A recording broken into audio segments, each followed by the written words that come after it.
What's up guys? Today I'll be showing you how to change the rear brake pads on a 2013 Volkswagen Beetle. Now this is vehicle specific, but it can act as a starter guide on changing the rear brake pads or any brake pads for that matter on any vehicle. For this replacement we'll need a jack stand, our brake pads, the brake piston separator kit, breaker bar, a torque wrench, a couple of flathead screwdrivers, and the various ratchets, wrenches, and bit socket sizes that we'll need for this installation. Before we begin this installation, please make sure that you are doing this on a level surface and that you have stoppers in front of each of the front wheels. Now that that's out of the way, our first step in this process is to locate the jack points under the vehicle. These points are usually located right in front of your front wheel. You might have a little divot.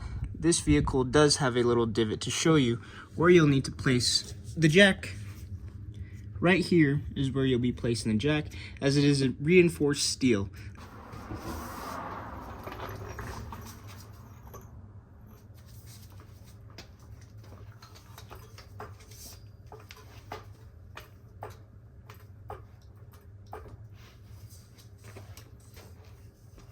Once the jack is under the jack point, we can begin pumping up the car and lifting the rear tire up off the ground.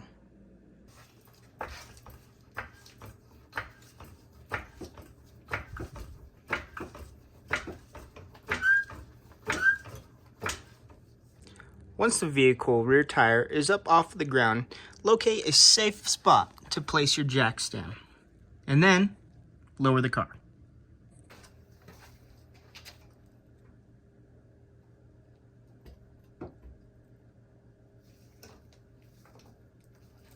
While the weight of the car is off of the jack and onto the jack stand, as a safety precaution, I like to keep the jack placed under that point where we lifted the car up.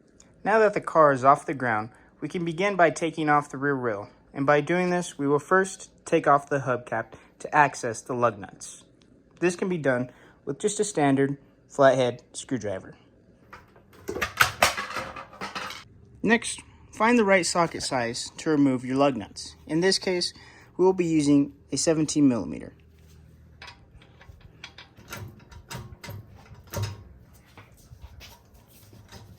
So I went ahead and I untightened all the rest of the lug nuts. Now all we have to do, take the lug nuts off, take the wheel off. And you need a new glove.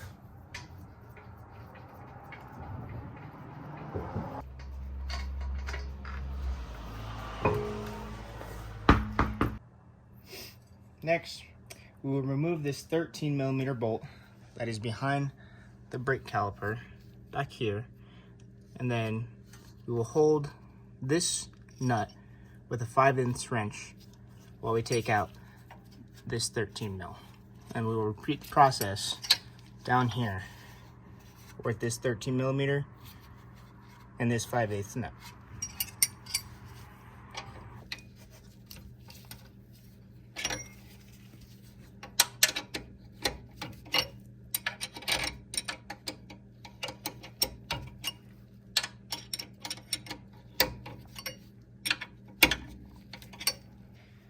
Once you have both your 13 millimeter bolts removed, take just a simple flathead screwdriver, and in this little crease right here, just go ahead and pry the brake caliper out.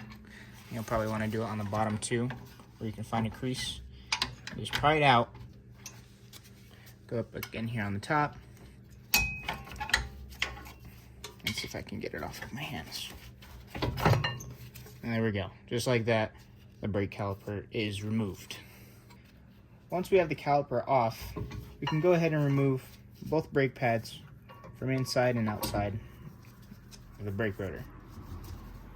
These are old pads, might be the factory ones, and these are our new pads. For these, be sure to apply some brake lubricant on this part right here, on this metal part, as well as this metal part over here. You don't want to get it right here because this is the part that actually goes on the brake rotor. So make sure you don't get any right here. Just make sure to apply some right here and right here, as these are moving parts as the brake caliper compresses the brake pads.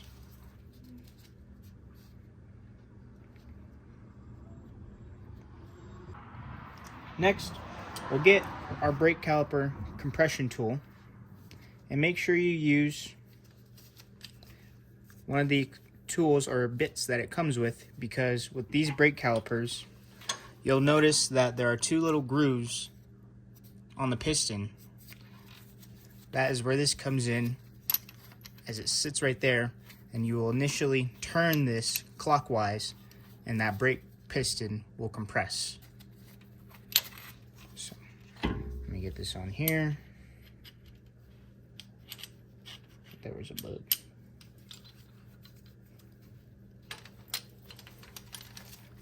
Slide it in here. Make sure you line up those holes that are on the bit with the holes on the brake piston. And then we'll need to. After some finagling with it, I was able to get those. See that little hole right there? That's where that bit sits into. And now we will turn this clockwise, and that brake piston will begin to compress back into the caliper. Now, once the piston is compressed all the way back, you can see it's flush with the housing. That means it's compressed all the way back. So now go ahead, leave that just right there for now. Put your brake pads back into their place. Right there, you can see that there's little grooves where they slide into, right here and right here on both sides of the brake rotor.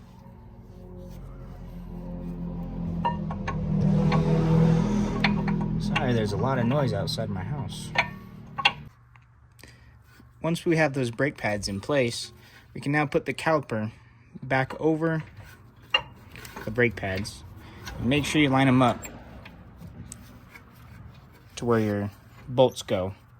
Back in place up here and on bottom. Let me make sure. Yep, all good.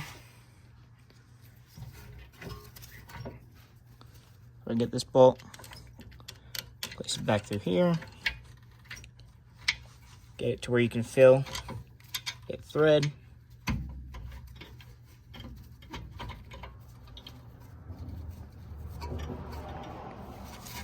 And start threading away. We've got both the top 13 millimeter and the bottom 13 millimeter back in to the holes, screwed into place. Now this will move momentarily until you apply your emergency brake after we get both sides of these brakes on. And now we'll begin the process of putting the tire back on. So we'll get our tire, roll it back over.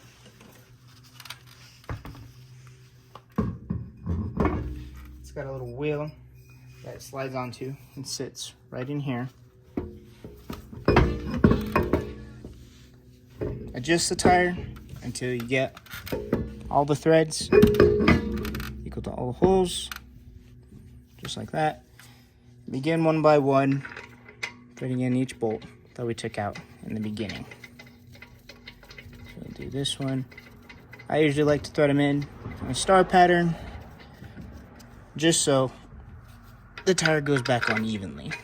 Next, get yourself a torque wrench, set it to 90 foot-pounds, and then you'll torque each of these lugs in a star motion, going from here, here, here, here, and then here. This is just so that it torques down all of these evenly, and that there's no possible chance of the wheel falling off because one's not torqued evenly.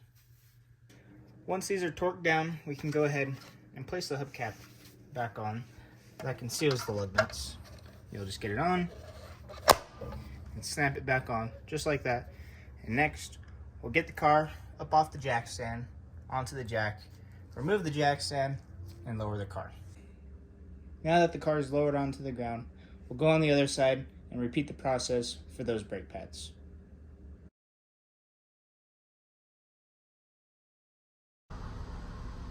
After installing both brake pads, Come to your emergency brake and pull up 5 times.